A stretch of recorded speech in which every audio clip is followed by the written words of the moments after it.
महोदय, मुझे social media handle पर एक बात बहुत अच्छी लगी। एक सज्जन ने इस बात को कहा और उसने जो लोग महाकुंभ का विरोध कर रहे थे उनके बारे में उसने बहुत सटीक टिप्पणी की। उन्होंने कहा कि पिछले 1.5 महीने में आप वामपंथियों, समाजवादियों की बाल खगाल लीजिए, महाकुंभ को लेकर के विश्व भ्रमण के अलावा कुछ नहीं दिखेगा। गंदगी, अव्यवस्था, पर्यटकों की परेशानी के अलावा इनकी बजबजाती वाल पर दूसरी कुछ भी नहीं मिलेगा। लेकिन इन सब से इतर धरातल पर इनकी बजबजाती विचारधारा का कोई असर नहीं है। हज के दौरान अव्यवस्था से होने वाली सैकड़ों मौतों पर चुप्पी साध जाने वाले भारत के वामपंथी सेकुलर स्कॉलर महाकुंभ की भव्यता पर उल्टी करते नजर आए हैं। हर बार इनकी कोशिश महाकुंभ को बदनाम करने और फेल करने की रही, लेकिन ऐसे तमाम लोगों की मंशा को दरकिनार करते हुए करोड़ों लोगों ने आस्था की डुबकी लगा करके इनके जले पर नमक छिड़कने का ही काम किया। उन्होंने आगे लिखा है कि महाकुंभ के दौरान दुखद हादसा हुआ, इसके बाद भी आस्था और विश्वास तमाम परेशानियों पर भारी पड़ी। तीर्थयात्री समस्त परेशानियों और मुश्किलों का पहाड़ चढ़कर भी प्रयागराज महाकुंभ पहुंचे, वहां से स्नान कर खुशी खुशी वापस लौटे। रिश्तों के जटिल समीकरण का परिभाषा गढ़ता महाकुंभ अब समारोह की ओर है, लेकिन यहां से निकला संदेश हर सनातन के मन में अमिट छाप छोड़ गया है। जो वर्षों तक लोगों की बदकही और कहानियों में जीवंत रहेगा।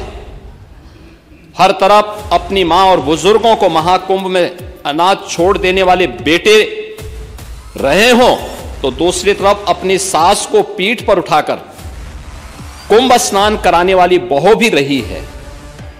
लेकिन सनातन विरोधियों को नजर केवल गंदगी पर पड़ी। मैं अध्यक्ष महोदय वह चित्र लेके आया हूं। ये देखिए, एक बहू है, अपने सास को पीठ पर लाद करके जा रही है महाकुंभ स्नान करने के लिए।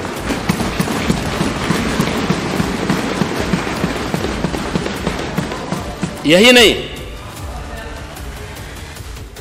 नहीं, आगे एक और बात कहते हैं।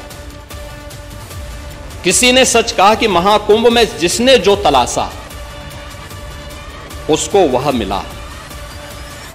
गिद्धों को केवल लाश मिली, सूअरों को गंदगी मिली, संवेदनशील लोगों को रिश्तों की खूबसूरत तस्वीर मिली, आस्थावानों को पुण्य मिला, सज्जनों को सज्जनता मिली, गरीबों को रोजगार मिला, अमीरों को धंधा मिला, श्रद्धालुओं को साफ सुथरी व्यवस्था मिली, पर्यटकों को अव्यवस्था मिली, सद्भावना वाले लोगों को जाति रहित व्यवस्था मिली, भक्तों को भगवान मिले। मतलब सबने अपने स्वभाव और चरित्र के अनुसार चीजों को देखा है। एक ही घाट पर सभी जाति वर्ग के तीर्थयात्री स्नानार्थी बिना किसी भेदभाव के नहाते रहे। सनातन की सुंदरता आखिर समाजवादी और वामपंथियों को कैसे नजर आएगी? लेकिन इनके द्वारा लगातार किए जाने वाले प्रश्न इनकी नीयत को ही संदेह के दायरे में खड़ी करती है। महोदय, ये टिप्पणी अचानक नहीं है। ये टिप्पणी भारत की टिप्पणी है, भारत की भावनाओं की टिप्पणी है।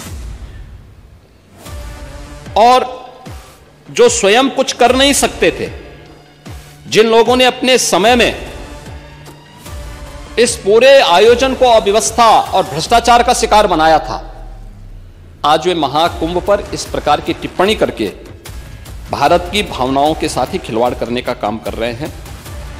और मैं तो केवल इस बारे में एक बात कहना चाहूंगा कि महाकुंभ ने पूरी दुनिया को, भारत की सनातन एकता का संदेश देकर के एक भारत श्रेष्ठ भारत के प्रधानमंत्री मोदी जी के विजन को ही चरितार्थ करके दिखा दिया है कि विश्वास है तो पूरा भारत अपना सहयोग देने के लिए उतनी ही तत्परता के साथ खड़ा है जो महाकुंभ में दर्शन होता हुआ दिखाई दे रहा है।